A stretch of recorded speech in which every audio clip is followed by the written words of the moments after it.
What's up guys, YST here and welcome back to another Raid Shadow Legends video, and joining me today is a good friend, my partner in crime, Mr. Chosen. How's it going, bro? Oh, what's going on? Thanks for having me over on your channel, YST. It's good to be here. Yeah, how you been? What you been getting up to on your channel and all of that good stuff? Yep, busy. Just cranking out content. Doom Tower's about to end. So yeah, just on the daily grind, getting Oella and all the different craziness going on. Yep, and guys, we actually did just come off a collaboration on Chosen's channel, so if you guys want to go check it out, we did something where you put me on the spot. Do you want to let the viewers know what you forced me to do in pain and agony? I like to hold people's feet to the fire on my channel. We ranked all of the fusion champions, 1 through 44, and then we compared where YST and his views compared to mine. Talked about where we agree and disagree. So it was a lot of fun. Thanks for doing that with me. No, it was fun. I enjoyed it. Make sure you guys go check that out. And also drop, there'll be all the links in the description, guys. Chosen's channel, Twitch channel, every single channel that he does, even the ones on Mars and Jupiter, it'll all be there. All right, so in terms of this video, we are actually going to be deep diving into how to build or the key components to build a Poison Explosion team in 2023 and kind of just the basic fundamentals of what you're looking for. We're not going to go into complexity and the nitty gritties of the speed tunes and try and blow out everyone's brains. Just trying to keep it down to you need this champion, you need these kind of champions, and also what brings it all together and those kind of cool things there. So first of all, what I wanted to do was just list off or actually go into a team to explain what a Poison Explosion comp consists of. So as an idea, we're going to go into the Dragon's Lair, which is going to go down to not in my free-to-play YC. Give me a second, guys. All right, so guys, we just went into the portal. We dive straight back out. We're in the main account now. Thank you, portal. So as I was saying, if we go into the dungeons here, there's kind of like, you can disagree or agree with me if this is kind of how you feel as well. There's kind of a few components for like teams in general for speed farming, and they generally consist of a seer comp where you're just like blowing up the waves. That's probably, is that what you're running currently on your account? I'd say most of my teams, yeah. It's Seer, blow it up, and then whatever kind of random champions thrown in there to take the boss down. It kind of changes whether it's the Fire Knight or the Dragon and stuff like that. But usually Seer, blow up the waves, get to the boss in like 15 to 20 seconds, and then nuke it down. Yeah, and then for players like myself that didn't have a seer for like 3 years, we kind of have to go and search for these other alternatives and other comps that we can make to still take it down in very similar and in some cases faster than those seer compositions. And that's where the Poison Explosion as number 2 comes into play. And also I'd say number 3 is if you've got multiple bomb champions like Nishak Vermin Lords and all of these kind of champs, you can actually make some really cool bomb style teams, which I'll showcase a video in the future, guys. Or just raw damage or sustainability, you go through it, but it's just a longer duration, which is fine. But I'm sure many of you guys that's clicked on this video want to see how to speed farm things. So, all right. So this will be like a key component of a Poison Explosion team. I'm going to let this one run out and we'll showcase the Dragon, the Ice Golem, the Fire Knight, and all that good stuff. But what you can see here is we're kind of ramping up the poisons, right? We're extending with champions like the Dark Chaos. We're coming through, we're combusting with something called an activator or detonator, and very unique champions have this in the game, which we'll also discuss. And the whole idea of it is put as many poisons up as possible, extend them as much as possible, and really get through this as quick as possible, right? And in some cases, just have one champion at the end to just solo everything, which one of your favorite champions fits into that role. So in terms of like Poison Explosion, do you think this is like a very cool route to go for players as like a substitute to the seer comps? Yeah, this is amazing. I was watching. I haven't ran one of these teams in a while. I kind of just been hard stuck on my Seer teams. Yeah, I mean you did the same thing. You got to the boss in 15 to 20 seconds. Yeah, so it's definitely viable for people that have these Poison Explosion champions. You can definitely do fast runs, and like this run is extremely respectable. Just as fast as a lot of people's Seer teams. Yeah. So what would you say is like a downside in comparison to a seer team? Would it be the complexity and needing multiple poison champions, needing the extenders and all of those things to enable these comps? Rather than just one champion, right? Yeah, it's probably a little bit of a more special setup. The Seer team is just like you bring buffers and then Seer nukes it down. Yeah. But one of the advantages is you don't need like that cracked out Seer with 340% crit damage and a 6-star blessing and able to hit for 500k because she's got the Savage set on. So might be a really good option for people that can't build as insane of a Seer if they got some of these poison options. Yeah, 100%, I agree. So what we're going to do in this next segment, guys, is actually break down some top picks from myself and Chosen. It's not going to be every poisoner in a game. The kind of theme is champions that place multiple poisons, or champions that bring in extra utility to help out in those poison explosion comps. So do you want to start off here with the list that we've got on the side of the best poisoners section? We'll kick it off with your favorite champion in the game, I guess. Okay, sure. Well, then the first one that I would talk about in terms of best poisoners, one of my top probably 5 most wanted is Calvalax. He was a really, really cool champion in the Night Revs, a fan art competition, and Plarium added him into the game because they thought that he looked so cool. And he's one that I've never been able to get my hands on, but I've seen so many teams that utilize him and the insane amount of poisons he can crank out. So he's one I would really want to play around with someday.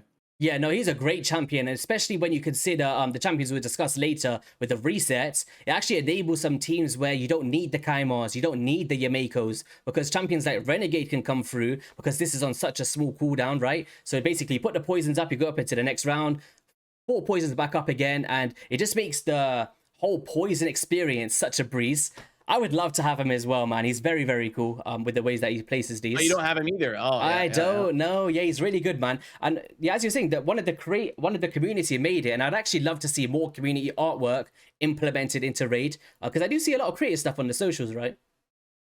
Oh, for sure. Yeah. It was a really cool thing that Plarium did to let the fan base kind of create a champion. They should do that like every few months or so. Yeah, 100%. So basically, the next champion, guys, that I'm just going to discuss is going to be Noct the Paralyzer from the Dark Elves. And you guys kind of get the theme here. We're looking for champions that can place multiple poisons. So attacks all enemies, has a 100% chance of applying a sleep and 5% poison debuffs for 2 turns. So once you book this up, you're enabling those, and it makes it so much easier for your combust champion to actually come through and detonate. And that's kind of all you're looking for here, right? We're looking for multiple poisons, not just single poisons, and that's where the full roll is going to come from. And then all the extra utility is just helping you crank down the boss once you actually come against it. Do you want to come up with the next one here, Chosen? Yeah, I was really excited that you brought up Noct because he's one that I pulled like 2 months ago, kind of right, and I was like, oh my god, I'm so excited to get in and test him, and I haven't really gotten to yet, Oh, but I do really? want to. Yeah, I haven't really gotten to test Noct yet. He kind of fell through the cracks of my workflow, but I definitely want to get to that some point soon. So I'm glad you reminded me of that. No, I would say he's one of the best poison / CC champions in the game, bar none. It's unarguable. You take this guy into the Doom Tower, I took him into stage like 115, right? So very top of the hard Doom Tower with 2 champions, right? No revivers, cleared the whole thing. No problems, because the amount of CC that he brings, the amount of poisons, and his passive, the way that it kind of heals himself for every poison tick, it's just crazy how much he heals, right? And he's just pumping out poisons. You put him in one of those, the refresh ones, the reflex.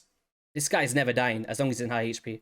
But Yeah, because his passive actually just keeps placing those sleeps too. So yeah, I could see that making sense for sure. Well, for the next one that I would want to bring up, it would be probably. I mean, I got to bring up Battle Khazar, right? I mean, that's my channel art. I was actually upset that you didn't bring him up first. I was like, come on, Chosen, man. We're trying to reverse engineer, predict who I would say first, and you're like, oh, he'll definitely say Battle first. Yeah, that's what I thought, but there we go. Yeah, no, so I remember a little Raid history 101. I remember the first night that I played Raid, and I was just kind of going through the index like on my phone, laying in bed, and when I saw Battle Khazar, I was like, I gotta get this champion someday. I hope he's good because he looks just so sick as like this dark skeleton mage. So he was always my favorite champion. So when Plarium came to me and asked like what champion I would want to be for like channel artwork, I definitely said Battle. Oh man, yeah, no, I agree. Like when you look at him, even back then, like there was some really cool looking champions, but when you looked at Battle Khazar, he just looked like a mean machine, right? Even in the campaign battles, I think it's on like the lifesteal one or one of the campaign stages. Yep. I remember going up against this dude on my first time doing the campaign, and I was pooping my pants. I was like, "Who is this guy?"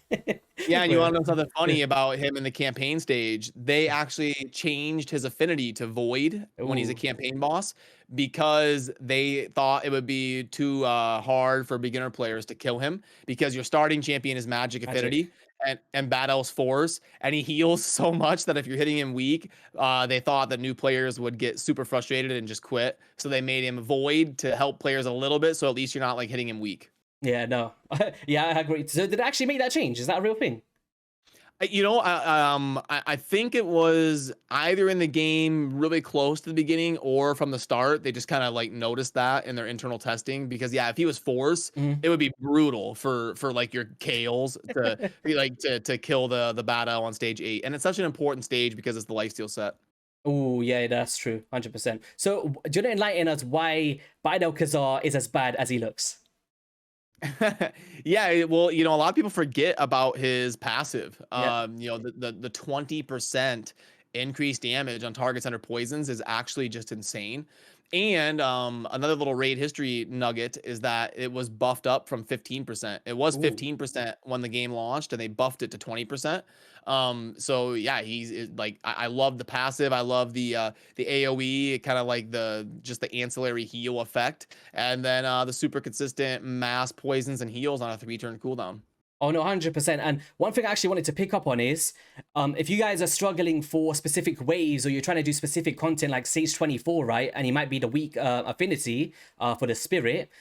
Being able to just place a debuff rather than like hitting and placing the debuff is two completely different things. It means that you can literally, you put it up, you don't get those weak hits. It means that for consistency, somebody like Bad Kazar is very, very strong in this game. And considering not having to hit someone like the Ice Golem for Poison Explosion there, Bad Kazar is one of those infamous champions where he can solo these things because he's cleansing, right? He's healing, he's placing poisons. Such a simple but effective kit, which doesn't take a lot of books. Like, if you get lucky and put 2 books in here, 2-turn cooldown, or 2 cooldowns left, so 3-turn, you're good to go with this dude, right? Yeah, I remember back in the day, you'd see posts on Reddit like, what was Plarium thinking with this guy's kit? This is like way too strong. How does this even make sense? Because yeah, you had like the cleanse, the AoE A1, the passive that increases your damage, the heals, the poisons, all of it on like a 3-turn cooldown and a beautiful rotation. He was always just insane. And since the game has been out, there's been other options that have come out that have kind of power crept the overall scheme of the game. But yeah, Battle's always been super strong. Yeah, no, it's good for him to be there from literally the start of the game and still hold that value. Like, I still use him in my teams, and the game's been out for years now, so it just shows that if you pull him, no matter where you are in the game, he's still gonna have that value, right?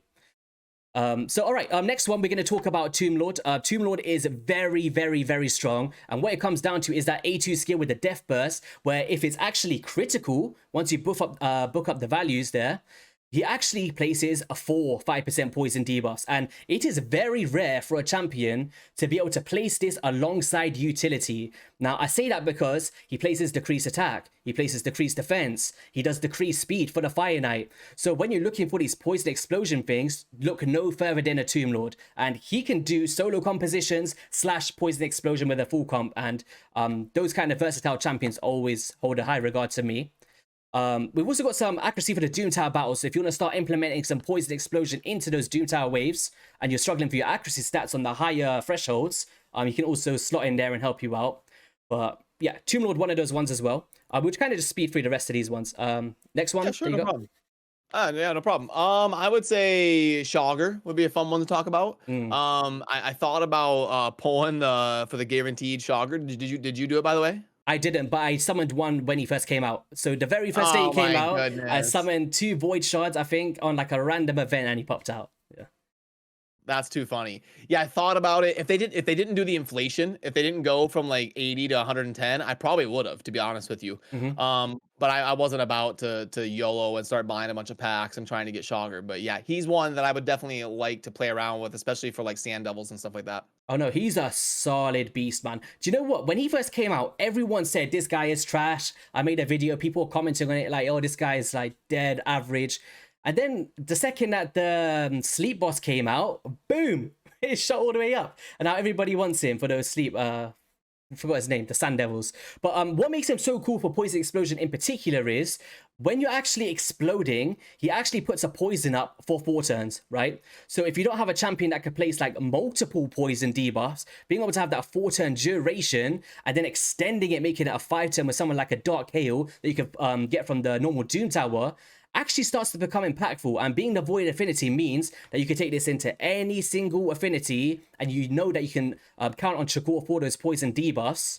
But then also against the boss itself, he has a constant agony where he can instantly attack enemies under his poison, leading with the A1, which does have the best damage multiplier in his kit, or one of the best, and deals some more extra War Master damage. So for taking down the boss and for the waves, a very cool champion to slot in there for not just the dungeons, but also for Doom Tower content. Why don't we talk about Richtof the Bold? Because he was always thought of as like a meme champion, and just a trash can garbage champion. And you know, we always kind of thought back in the day that when they released the Hydra, that Richtof is going to be like god tier. But back before we knew what the Hydra was going to be, we were like, oh my gosh, with him doing like all these AoE poisons and stuff, he could be crazy if there's a bunch of Hydra heads flying around. Yeah. So what do you like about Richtof the Bold in this day and age for Poison Explosion? Yeah, I mean, just the reliable poisons. He's got it on the A2, the triple hitter, placing poison, 2 turns. It allows you to detonate something like the dragon a little bit more consistently with that A2. So, I mean, especially if you bring like a debuff spread, you could place like the poisons, spread it with Richtof, nuke it down. So there's some fun little speed runs that Richtof could be in. Yeah, no, that's very. I've actually never thought of that, like some sort of transfer effect. There you go, guys, and the Master Chosen coming up with those cool strategies. So yeah, apart from that, like as Chosen just said, like poison debuffs, you place them up as long as you're facing the right affinity and don't get weak hits. You're going to see a lot of value.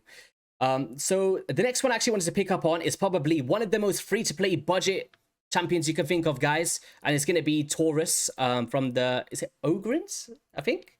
Where's Taurus? Oh. Lizard? Is he a lizard? Oh, guys, I'm gonna leave this all in, guys. You can watch me struggle. There he is. Yay. Yeah, I was gonna say, you're getting warmer. You're getting warmer. Okay, so a Taurus is actually a champion that does not require books, in my opinion. He does not require ranking up. You don't need a 60 or anything like that. If you just care about the waves and you just care about poisons, look no further than a Taurus, right? Now, you will need to book up this A2, or not the A2, sorry, with the A3 if you want that 100% chance, right?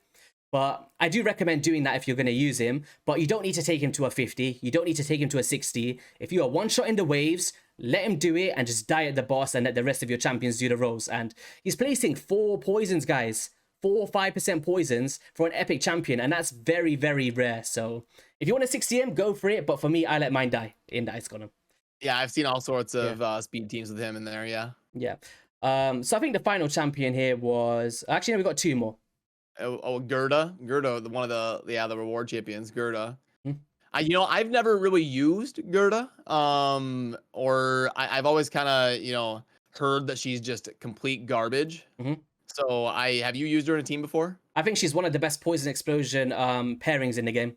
I think she's very underrated for the Fire Knight in particular.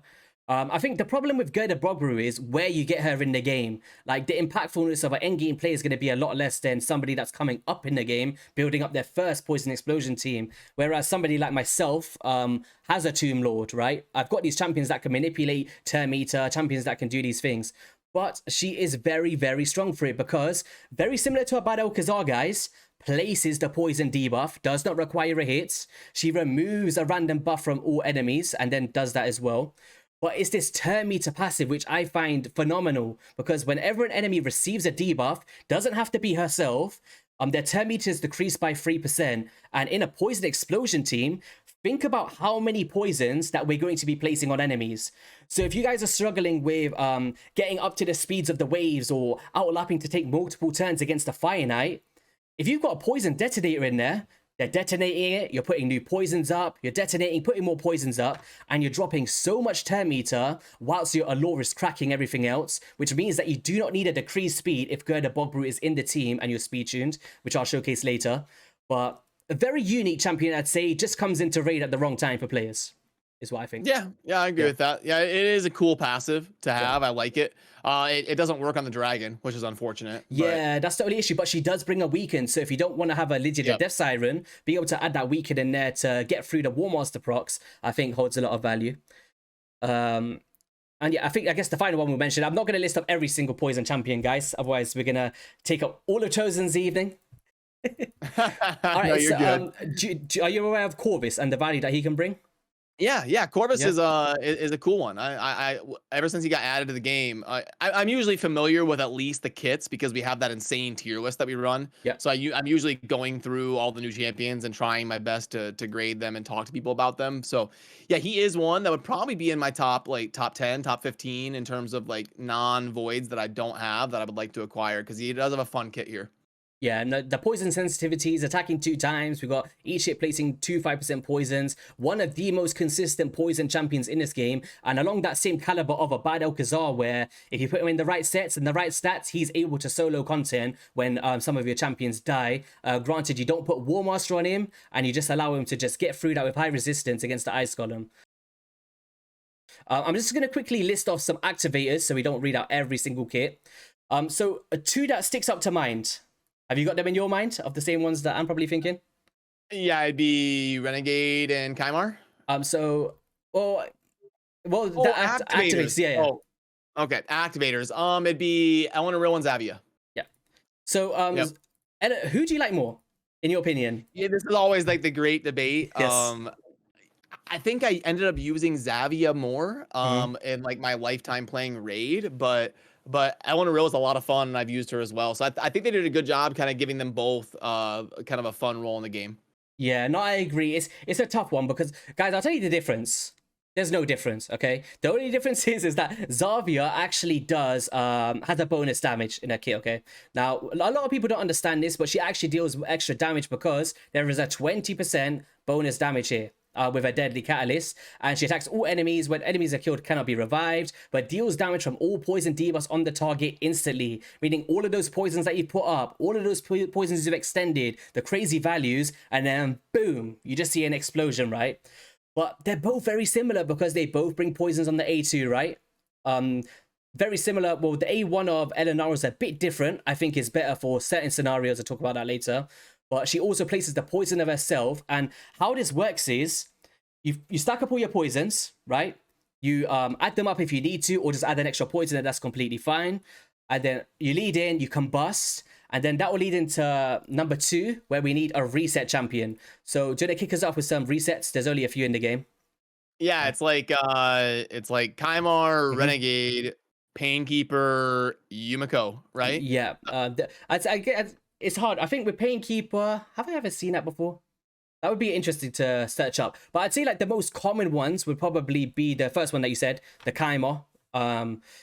He does what it says on the paper, right? He seal a magic, he resets the cooldowns. So basically, you detonate all the poisons, you go through to wave 2, keep him as your fastest champion, reset, kaboom, go up against the boss, and he actually places poisons on his A1. And as long as he's got some critical rate, it's an extra poison to your list. So I feel like that's a very underrated part of his kit alongside the sleep as well. Renegade, I'm not sure about you, but I've only seen it being used properly with a Zavia. I feel like that's the most popular choice. I could be wrong though. Maybe people just liked using it with Eleonora as well. But the thing with Renegade is her resetting of cooldowns is only on a 2-turn, right? It's a 2-turn reduction. Yep. So this is going to come down to needing more speed on your champions. You're going to need like way more faster speed on Renegade. You're going to everything just needs to be faster in order to outlap your opponents on wave 2 in particular and get those poisons out before the opponents start attacking you, unless you've got a reviver. But one actual counter that is Gerda Bogbrew, with the way that she manipulates the turn meter, puts on a even threshold there. Yeah, Yumiko is a fun one. She actually has a pretty crazy ability that can like deflect Mortal Macabre's block revive. Like, did you know about that? The block revive. Yeah, she can. I actually did a dedicated video on it because somebody sent me a clip showing how their Mortal Macabre killed somebody, but they got revived, and they were like, "What in the world happened?"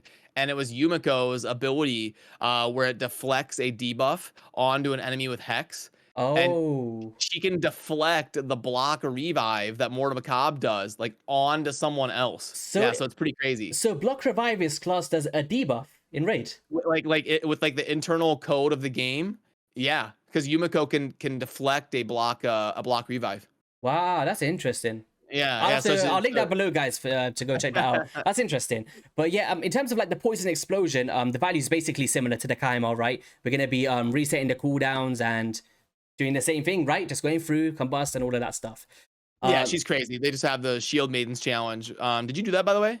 I did. I think I was the only content creator that they didn't use a seer. They didn't use an Acrizia, right? Like you dirty pay to wins out there. I actually went creative and I treated it like the faction games, and I came like 10th place at the bottom of the leaderboard. It was fun though. I did it in 1 minute and 52 seconds with That's not too bad. With a bomb, but I used the bomb squad. No seer, no Acrizia, none of these crazy champions. Just bit of a fun team. But yeah, I mean, hey, under 2 minutes without like seer or anything, and that's really good. Yeah, I mean, I got like 1:30 or something, but yeah, I didn't have Acrizia. I did a collab with Cold Brew, and we were talking about how important Acrizia is, and she's literally worth like 30 seconds. Like, it's just so insane. Yeah, she's. I said it. I was like, yo, if I see some Acrizia, then everyone had Acrizia and everyone had. I was like, oh, come on, guys. Yeah, no, I knew I wasn't gonna win because I didn't have Acrizia. So like you, I just had fun with it. I got like 1:30 or something. Yeah, that's cool. Other activities I just wanted to talk about will just be more single target ones. So once we come up against the boss, right, we've kind of exploded everything. We've done AoE extenders. We've blown everything up. Now against the boss in particular, I'd say there's 5 champions that kind of stick out. Now Theodore, a very strong champion, right? He's actually more of a solo champion in my opinion, but can be utilized in ways of full teams with the ways of the poisons. Has a 100% chance of placing 25% poisons on all enemies, and very similar thing, but in a regeneration build you can actually solo content. Also champions like Dark Hail, who's free to attain by doing the milestone fragments in the Doom Tower. The instant detonations on the A1 is very strong, and back to what I was mentioning earlier, Chosen, this is the best pairing for Elenaru because she actually has a non-resistible burn on an A1.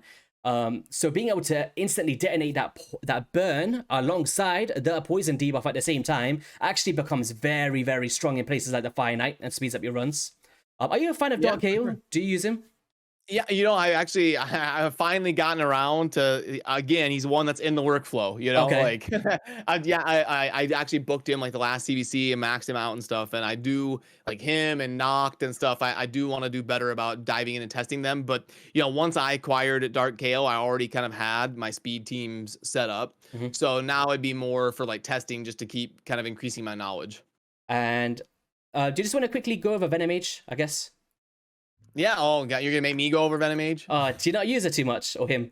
No, I do. I got roasted because I did like a tier list of like lizards or whatever, and I had like Venomage in the C tier. Oh, and, Chosen, what you do, man? so no, I do think Venomage is super cool. Again, you know, when you don't personally test a champion, sometimes it falls through the cracks, and you kind of miss. Yeah. But yeah, no, Venomage can solo content. Venomage can blow up poisons and do damage. And actually everybody should build a Venomage anyway, because there is a secret room for lizard epics, and you're gonna want a Venomage for that room. So yeah, Venomage is definitely one that every account can utilize, even if you're endgame. Yeah, 100%. And very similar to the Dark Kayle as well, with the instant detonation of those poisons. So if you don't have the luxury of having a Dark Kayle, or you just want multiple detonations, Venomage is a great champion to bring in, 1000%. Last few, I'm just going to quickly read them off. I'd say they're a bit less important. Basiliac Priestthorn from the... Is he from here? Yeah. He actually got a nerf, guys. So he's not as impactful as he once was. But that doesn't take away that he can actually instantly detonate 1-5% poison. He does AoE with a chance of placing 2 poisons as well, which is very strong. And yeah, brings a lot of value for that. And then there's champions like Karam, who's a bit niche. I'd say he's more against boss in particular focus. Karam, there we go. So he's got this quirky thing with Rot Away, where he can deal damage from all poison, which is solid. But if the target is a boss, they receive 50% less damage. And Raid, if you're watching this video, change that. I don't know why that's still in the game. Yeah, it's unnecessary. And especially since they cap it in the later stages. Like, it's unnecessary. And guys, that is basically all of the champions and the key components and what you're looking for in terms of those teams. We actually wanted to really deep dive into this. Sorry, it's a bit of a longer video, but there's not really any videos out there, right, that we kind of noticed of actually deep dives into this in more detail. So I thought it was important. Okay, so now into the fun stuff, Chosen. Where would you like to go first? So we're going to do like one team on Ice Golem, one team on Dragon, one team on Fire Knight before we wrap things up. What's your kind of favorite dungeon you want to see? Oh, for something like this, it'd probably be Fire Knight. You're gonna go for Fire Knight. Okay. Well, Yeah. good It'd news is be a that tough one to do here. I made a fun team for you. So what I've done is I've taken out my Tomb Lord. He's my traditional pick. I've put in Gerda Bogbrew. The main reason for this team is, guys, I want to show you the difference between not if you can't have enough turn meter control, how Gerda Bogbrew is very, very strong for the Fire Knight, for anyone that doesn't have like the luxury of having a Tomb Lord. And that's what I want to show here. So okay. So what's the time that like what's the goal? Like what's a good team and a bad team for a poison composition on Fire Knight? I would say if you're looking for speed farms, stage 25, you definitely don't want to be dealing with stuff like this, but this is just for test purposes. I'll show you a proper team after. I'd say somewhere between the 2 minutes region, 2 minutes 30 is farmable for me. Once you start getting towards those 1 minute 30s, 1 minute 20s, you've got a very good team, right? Oh, for sure. Yeah, that's in general. I mean, if you can do the Fire Knight 25 in under 90 seconds, yeah, that's a really good team. Yeah, so as you see here, guys, because we have not got the extra poisons from the Tomb Lord and we don't have the decreased speeds and the drop attack, drop defense, we're actually not one-shotting. And this is more of like a budget build that I've come up with just today for just you chosen special. I feel so special. No, but I really wanted to showcase that because some players, of course, Tomb Lord is hard to get and he enables like multiple things. And I feel like Gerda Bogbrew is like that budget option for players, honestly. So we're going to come through here. We're going to reduce the turn meter. Now watch, every single time that a poison goes up, look what's happening, guys. Turn meter drop. Turn meter drop. And that's just going to help without the decreased speed debuff to keep that down, right? 3%, 3%. And because Eleanor keeps combusting, we're actually having more chances to place more debuffs because we're not running out of slots. So I thought it was a really cool synergy to showcase here. Yeah, no, that is cool. It's one that I haven't really seen, at least for a long time. So yeah, you can. It does kind of because it's a pretty solid time here on the Fire Knight, especially with no like seer or anything in there. Yeah, no, it's actually, I think it's one of the best ones. Yeah, that's really good. You're my lucky. Yeah. You're my lucky charm here. We definitely didn't do this well before recording, guys. Okay, but there we go. Look, 1 minute 44. We used no Tomb Lord, guys. We used a champion that we get for free. Granted, it's later, but hopefully you could see how that kind of worked is. So yeah, that was the Fire Knight. Next up, where do you want to go next? I built different teams for each dungeon, by the way. Ice Golem. You're gonna go Ice Golem. All right. So for this one, we're whipping out your favorite champion, okay? So we're gonna go into the My favorite champion, Bad L. Oh yes, of course. You skipped it, I think. Where's Bad L? Can you see him? Yeah, he's on the like 4th one. Actually no. What I did is I was actually playing playing with a different one. I need to swap out my. Actually no, that's Fire Knight. YST should really be naming your presets. Okay. Oh my goodness, what a tragedy. It's this one. It's this one. I got it. So we need to take him out and we need to put Bad Alcazar in. Let's go recently used. All right. So basically, I was going to do like a whole Gerda Bogbrew video and then I put her in everywhere. And then now I took Badel. Where is he? Badel. Oh my God. Top on the right side. 3rd row, right side. There we go. Your eyes just pinpointed to Badel. Yep, I can spot it. All right. Well, I guess while we're on this page, we can kind of explain how this works, right? So with Bad Alcazar, we basically want to be doing openers, right? We want to be placing those poisons after the revive.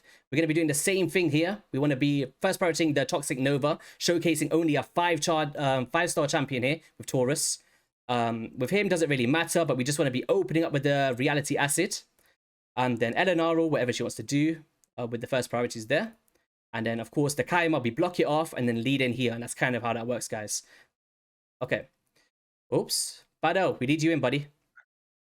Yeah, it's great they added those presets. It was a nightmare building these teams before. Yeah, so this is with team number 2. I really want to explain it. So this team is based around I want everybody to die and I want Bad Alcazar to solo. So this is a half poison explosion, half solo composition that you guys can go out there and potentially build if you've got the luxury of these champions.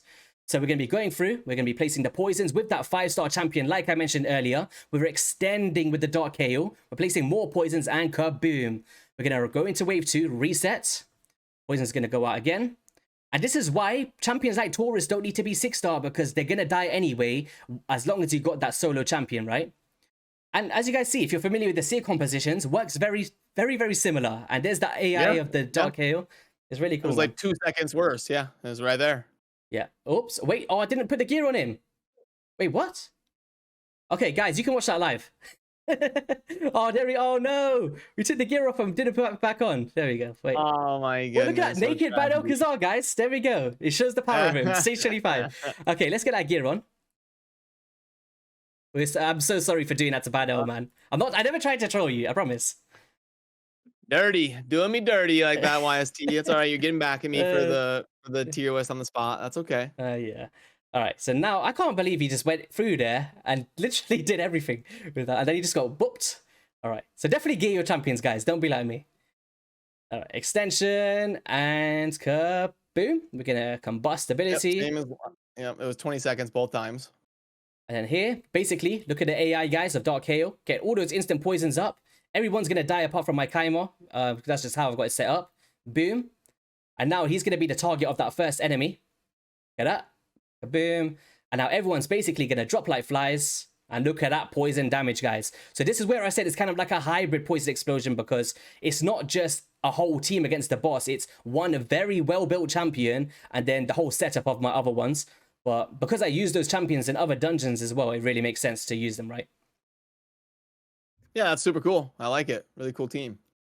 Your buddy Bad Kazar rocking up the ice gun on 25. I love it. Yeah, and then you save the animations by just having everybody bow out. Yeah. And kaboom, one more turn from the ice golem, and there we go, guys. So 1 minute 12, best time of 52. It comes down to the reflex and the way that he refreshes its poisons. The more poisons you get up, the quicker it goes down, and yeah, that's basically how that works.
I actually like the debuff spread effect of her as well. Also, we're getting close to that minute. Come on.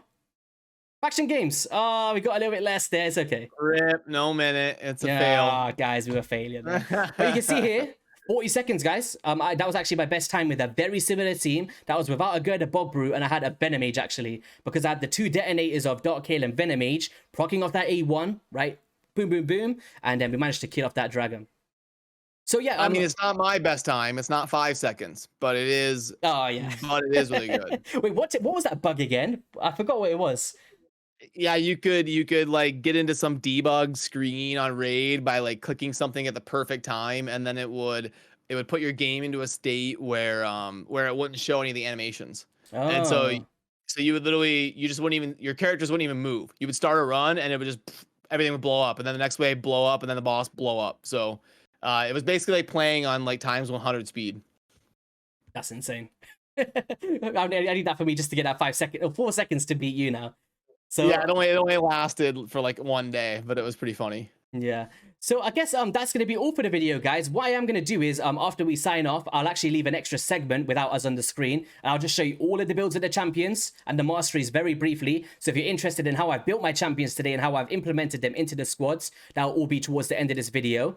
And Chosen, thank you so much for coming on. I appreciate your time. I know it's been a bit of a long one, but I've enjoyed having you here. I've enjoyed it. Yeah, it's all good. I'll hang out with YST all day over here. It's fun time. So thanks for showing me these teams. And I learned actually the poison squads are a little bit more strong than I thought they were, because it's been a while since I played with them. So yeah, it was fun, man. Thanks for inviting me. Oh, anytime. And do you just want to let the viewers over here know what you got getting up to over the next few weeks? So you got anything cool? Yeah, we're just working on the website and cranking out articles and infographics and spreadsheets, and that's kind of what I do every day. I just kind of dive into the data and trying to be efficient and everything, and daily wrap ups and trying to help people kind of stay on top of everything in the raid game and the community and stuff like that. So yeah, 100%. Same old, same old. Yeah, sounds cool. And guys, what I'm going to do is just leave all of Chosen's links in the description. Make sure you guys go drop him a sub. As you've seen today, he's very knowledgeable, very cool guy, good friend of mine. So if you want to do me a favor, head straight over there and show him some love. He's trying to reach 100,000 by this year, right? You want that plaque for YouTube. Oh, I mean, I didn't really put a hard goal on it, but sure, that's every content creator's dream. Yeah, that'd be great. So if you When it guys happens, can, it happens. even if just a little bit of help from here will be really cool if you guys can go over there and support the man. All right, guys. Catch you guys in a video soon, and peace.